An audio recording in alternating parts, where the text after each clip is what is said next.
Hello दोस्तों, स्वागत है आप सबको स्मार्ट स्टडी 2.0 में। तो दोस्तों, इससे पहले 2 पार्ट बना चुका हूं। आपने अगर वो वीडियो नहीं देखा है तो देख लिए। आज हम लोग 61 नंबर से स्टार्ट करने जा रहे हैं। ये मैथ क्लास 10th के चैप्टर 1 का ऑब्जेक्टिव क्वेश्चन है। कुल इसमें 100 ऑब्जेक्टिव क्वेश्चन रहेगा, जो कि पार्ट 1 और 2 में पहले ही बना के डाल चुका हूँ। वो वीडियो आप लोग ज़रूर देखें। तो शुरू करते हैं पहला क्वेश्चन से। 2 परिमेय संख्याओं के बीच कितनी परिमेय संख्या हो सकती है? 2 परिमेय संख्या के बीच अनंत परिमेय होता है। 2 परिमेय संख्या के बीच अनंत परिमेय भी होता है और अनंत अपरिमेय भी होता है। और 2 अपरिमेय संख्या के बीच भी अनंत परिमेय और अनंत अपरिमेय होता है। अगला क्वेश्चन है, परिमेय संख्या इतना है का दशमलव प्रसार कैसा होगा? तो दशमलव प्रसार जब भी चेक करना है, बट्टे को देखिए, हर को, हर का जो फैक्टर है 2 या 5 के रूप का होना चाहिए, और यहाँ पे 2 या 5 है भी, तो शांत होगा। नीचे का जो है 2 5 है, तो 2 5 शांत के लिए सही है। अगला क्वेश्चन की तरफ बढ़ते हैं हम लोग। 22/7 कैसी संख्या? तो 22/7 एक परिमेय संख्या होती है, लेकिन इसका जो मान होता है पाई, और पहले भी बोले तो 22/7 का मान पाई होता है। पाई का मान 22/7 नहीं होता है। सवाल को सॉल्व करने के लिए सुविधा के लिए 22/7 मान लेते हैं, ताकि सवाल को बनाने में उतना परेशानी नहीं हो। तो 22/7 एक परिमेय होता है और पाई अपरिमेय होता है, याद रखिएगा। अगला क्वेश्चन है, यदि भाग एल्गोरिथ्म a बराबर BQ+R में a का मान दिया है 72, b है 9, तब r का मान क्या होगा? यहाँ एक चीज़ और छोड़ा है, q का मान 8 होगा, ये नोट कर लीजिएगा। q बराबर r दिया है, तो यहाँ मान रख दीजिए 72 है, बराबर b का मान दिया है 9 गुना 8 प्लस में है r शेषफल 9 × 72, जब पूरा पूरा लग ही गया तो शेष बचेगा ही नहीं। चलिए 72, और इस 9 × 72 को इधर भेजेंगे तो माइनस में जाएगा, 72 कट गया, r का मान 0 आएगा। Option number D 0। अगला क्वेश्चन है 65, महत्तम समावर्तक दो संख्या का महत्तम समावर्तक, दो संख्या हमारे पास है a और b, दो संख्या क्या, a और b, इसका एलसीएम और एचसीएफ का गुणनफल क्या होगा? तो एचसीएफ गुना एलसीएम पहली संख्या गुना दूसरी संख्या के बराबर होता है, तो a गुना b के ही बराबर होगा। सी, कौन सा दशमलव प्रसार अशांत होगा? तो अशांत होने के लिए बट्टे को देखिए, ये बट्टे में सिर्फ 2 है, तो ये शांत होगा। बट्टे में 2 या 5 ही होना चाहिए शांत होने के लिए, तो इसमें 8 का फैक्टर करेंगे तो सिर्फ 2 आएगा। 18 का करेंगे तो 3 गुना 3 गुना 2 आएगा, 3 आ गया, बात ख़त्म। अगर इसका करे भी तो 2 गुना इसको लिख सकते 1000, और 1000 में 3 5 और 3 2 मिलेगा, ये तो शांत है। तो ऑप्शन नंबर ए अशांत होगा। यहाँ ऑप्शन गलती दिया है, ऑप्शन ए होगा अशांत। अगला क्वेश्चन है, निम्नलिखित में कौन परिमेय संख्या है? तो परिमेय चेक करना है, तो इसका वर्गमूल नहीं निकलेगा, अपरिमेय, ये भी अपरिमेय है, ये भी अपरिमेय है। 25 का 5 निकलेगा, 49 का 7 निकलेगा, ये परिमेय संख्या है। तो ऑप्शन डी सही होगा। अगला क्वेश्चन है, निम्नलिखित में कौन परिमेय संख्या है? तो परिमेय √3 का नहीं निकलेगा, √5 का भी नहीं निकलेगा, √7 का नहीं निकलेगा। यहाँ 2 से 2 कट जाएगा, √2 से √2 कट जाएगा, बचेगा 2, परिमेय संख्या। तो ऑप्शन डी परिमेय होगा। 11/15 का दशमलव प्रसार कैसा होगा? तो 15 को पकड़िए और इसका कीजिए फैक्टर, 3 गुना 5, तो 3 आ गया, 3 आ गया तो अशांत होगा, इसका हो जाएगा अशांत। वृत्ताकार पथ पर 3 धावक दौड़ रहा है। एक वृत्ताकार पथ है, मान लीजिए स्टेडियम है, और यहाँ पे गोल गोल चक्कर लगा रहा है। तो एक लड़का को एक चक्कर लगाने में 2 घंटा लगता है, दूसरा को 4 घंटा और तीसरा को 6 घंटा, और बोल रहा है ये एक स्थान पर कितने घंटे के बाद मिलेगा? तो तीनों का एलसीएम लीजिए, 2 4 6 का जब एलसीएम लेंगे तो 12 आएगा।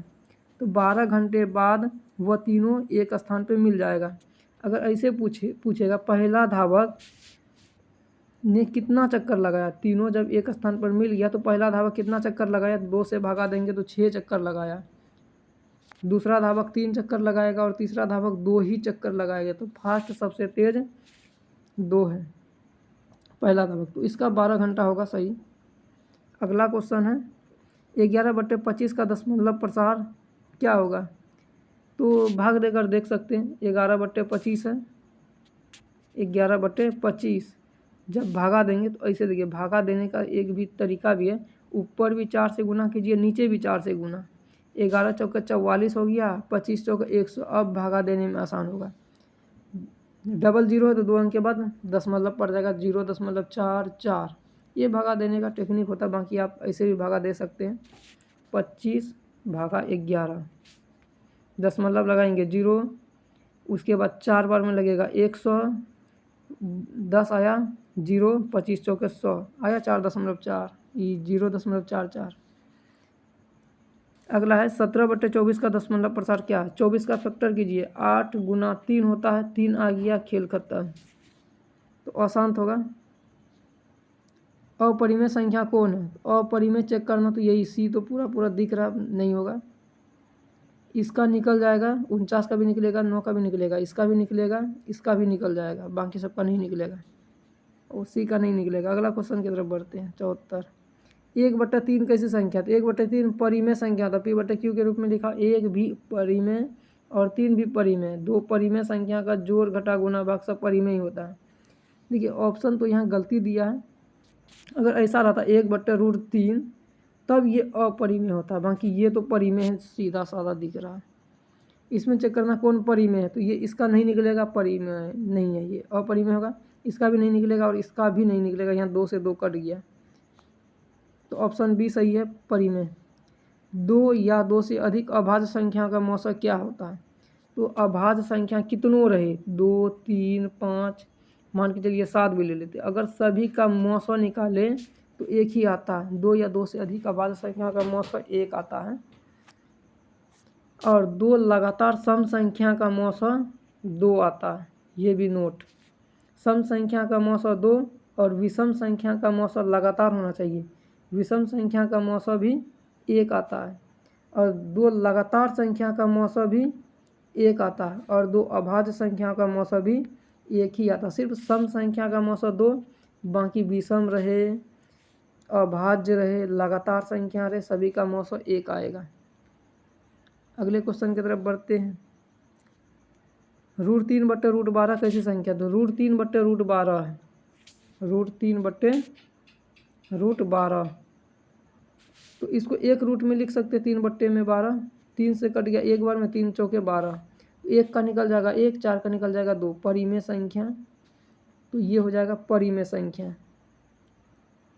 निम्नलिखित में कौन अपरिमेय नहीं है, अपरिमेय नहीं यानी कि परिमेय चेक करना, ये अपरिमेय है, नहीं निकलेगा, ये भी अपरिमेय और ये भी अपरिमेय, बच गया डी। ऐसे ही मार सकते हैं, चलिए एक रूट में कर देते हैं। 75/48 है, ये 3 से कटेगा, 25 तिया 75 और 16 तिया 48, 25 का निकलेगा 5, 16 का निकलेगा 4, परिमेय संख्या हुई है। अगला क्वेश्चन है 2 क्रमिक सम संख्या का HCF, तो सम संख्या का HCF 2 होता है, ऐसे भी याद रख सकते हैं, सम संख्या 2 से स्टार्ट होता है तो सम संख्या का HCF 2, विषम संख्या 1 से स्टार्ट होता है तो विषम संख्या का HCF 1 याद रख सकते हैं, लेकिन लगातार होना चाहिए। जैसे 2 है, 2 के बाद 4 ही, कहीं से भी ले सकते हैं, मान के चलिए 16 ले लिए, 16 के बाद 18 निकालेंगे तो 1 बचेगा, 16, 2, अब ये 16 उतारेंगे तो 8 बार में कट जाएगा, अब बचेगा 2 HCF। अगला क्वेश्चन, किसी धनात्मक पूर्णांक a तथा b के लिए ए बी का मौसा गुना ए बी का लौसा किसके बराबर होगा, तो पहली संख्या गुना दूसरी संख्या के बराबर होता है, ए गुना बी के बराबर होगा। अगला क्वेश्चन है यूक्लिड विभाजन एल्गोरिथम 2 धनात्मक पूर्णांकों के निम्न में किसे परिकलित करने की तकनीक है, तो यूक्लिड विभाजन एल्गोरिथम से मौसा ज्ञात करते हैं, सिर्फ HCF ही ज्ञात करते हैं और कुछ भी नहीं।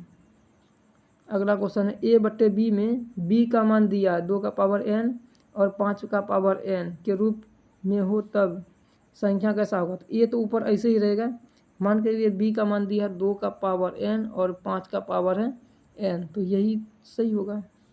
a/2 का पावर n, 5 का पावर n, बी सही है। अगला क्वेश्चन, निम्नलिखित में कौन अपरिमेय है? देखिए ये परिमेय है 49, 7 आएगा इसका, 5 आएगा, 3 आएगा, ये अपरिमेय है, कुछ भी नहीं आएगा। अगर एक अंक के बाद, इसमें देखिए 84 में, यदि एक संख्या के बाद, देखिए 1 है 2 है, डबल 1 है फिर 2 है, 3 1 फिर 2, 4 1 फिर 2, जब इस तरह का संख्या रहे तो ये भी अपरिमेय ही होता है। मान के चलिए 1 0.3 है, 4 है, 2 3 1 4, फिर 3 को 3 आएगा, फिर 1 4। अगर एक के बाद एक संख्या बढ़ रहा है तो वह अपरिमेय होता है। अगला क्वेश्चन है, संख्याओं 25 और 50 के एचसीएफ और एलसीएम का गुणनफल क्या होगा? 25 और 50 का एलसीएम निकालेंगे, एचसीएफ निकालेंगे, दोनों को गुना करेंगे, तो वही बोल रहा है। तो फॉर्मूला पढ़े होंगे आप लोग, एचसीएफ गुना एलसीएम बराबर होता है पहली संख्या गुना दूसरी संख्या, दोनों को गुना कर देंगे, 25 पंचे 125 होता है, तो 1 0 लगा देंगे तो 1225, 1250 बी नंबर में है, सही होगा। अगला क्वेश्चन है, पाई/2 कैसी संख्या? तो पाई अपरिमेय है, तो अपरिमेय में कुछ भी करेंगे तो अपरिमेय ही होता है। अपरिमेय कौन परिमेय संख्या है? तो 49/64, 49 का 7 आएगा, 64 का 8 आएगा, बाकी में किसी का नहीं निकलेगा।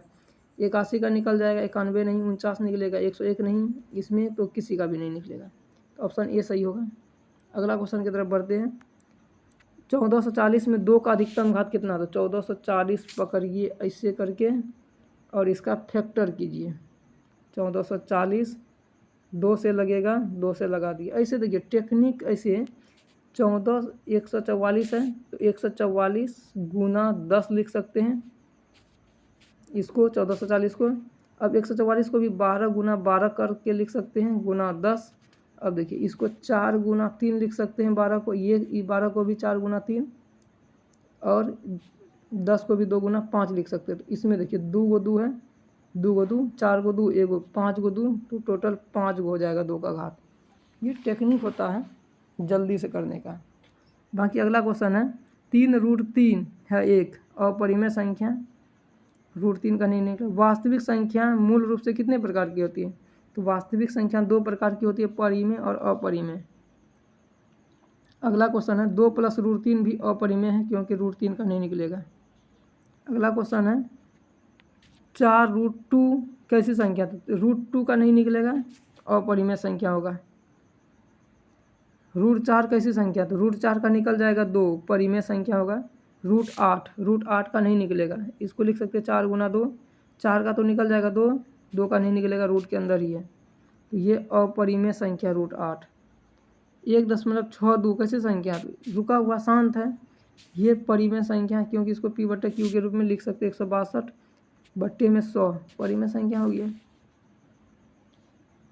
1/√2 कैसी संख्या? तो देखिए √2 अपरिमेय है, तो अपरिमेय हो जाएगा। अगला क्वेश्चन, यूक्लिड विभाजन एल्गोरिथ्म को डैश भी कहते हैं। यूक्लिड विभाजन एल्गोरिथ्म को कलन विधि भी कहते हैं। यूक्लिड विभाजन एल्गोरिथ्म को कलन विधि भी कहा जाता है। Option A. 2 परिमेय संख्या का गुणनफल कैसा होता है? 2 परिमेय, देखिए यहाँ परिमेय भी दिया, अपरिमेय, और ऑप्शन सी में दोनों दिया। अगर सभी ऑप्शन अलग अलग रहता तो अपरिमेय चूज करते हैं, लेकिन अगर परिमेय संख्या 0 रहा, 0 परिमेय संख्या होता और ये अपरिमेय, तो दोनों को गुना करेंगे तो 0 आया, जो कि परिमेय संख्या है। और देखिए 2 गुना √3, ये आ गया 2√3, ये बन गया अपरिमेय संख्या। तो परिमेय भी अपरिमेय दोनों हो सकता है। परिमेय तभी होगा जब परिमेय 0 हो, तो यहाँ ऑप्शन सी। अगला क्वेश्चन, एक परिमेय संख्या और एक अपरिमेय संख्या का अंतर अपरिमेय होता है। एक परिमेय संख्या और एक अपरिमेय संख्या का योग भी अपरिमेय ही होता है। तो हमारा ये पार्ट का ऑब्जेक्टिव क्वेश्चन कंप्लीट होता है। इसके बाद मैं दूसरा चैप्टर बहुपद का ऑब्जेक्टिव लेकर आऊँगा। तब तक आप इसको ध्यान से देखें और पढ़ें। 2 से 3 बार वीडियो को ज़रूर देखिए, ताकि आपको वीडियो में ही याद हो जाए। तब तक के लिए धन्यवाद। अगले वीडियो में मिलते हैं। बाय।